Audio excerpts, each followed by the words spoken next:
कामाख्या नगर समाज पाठक विचार मंच पक्षरु नेताजी सुभाष चंद्र बोस वीर सुरेंद्र सायंक जयंती उत्सव कार्यालय परिसर रे अनुष्ठित हो जाइछि।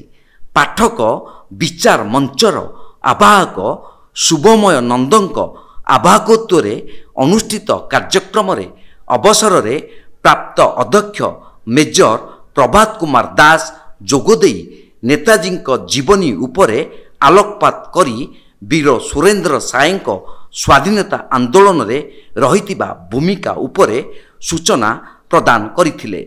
पूर्वतन नगरपाल तथा पाठक विचार मंचर उपदेष्टा गोविंद चंद्र साहू जोगदेई स्वाधीनता आंदोलन रे नेताजी भूमिका संपर्क रे मत व्यक्त करिथिले।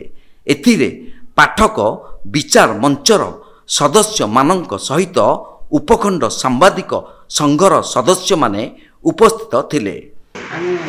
सांबादिक संघ एवं पाठक विचार मंच तरफ सुरेंद्र साय एवं सुभाष चंद्र बोस जयंती पालन करते आमर उपस्थित थे समस्त वार्ता जपरी समस्त जनसाधारण आगे पीढ़ी से विषय आलोचना है समस्त धन्यवाद दे आम सभा भारतर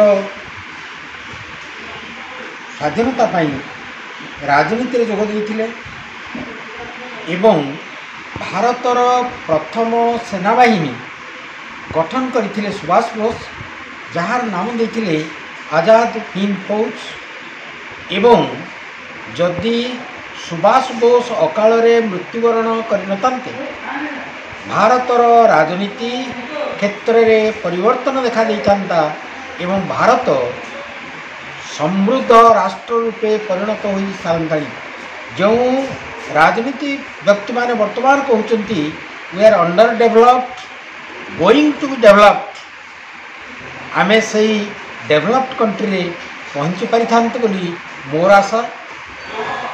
इतिहास छात्र हिसाब से तांकर देशप्रीति देश प्रति तांकर अवदान पाई तांकु कोटि कोटि प्रणाम जनाऊछि। कामाख्या नगरु प्रकाश कुमार पात्रंक रिपोर्ट तीर्थक्षेत्र लाइव।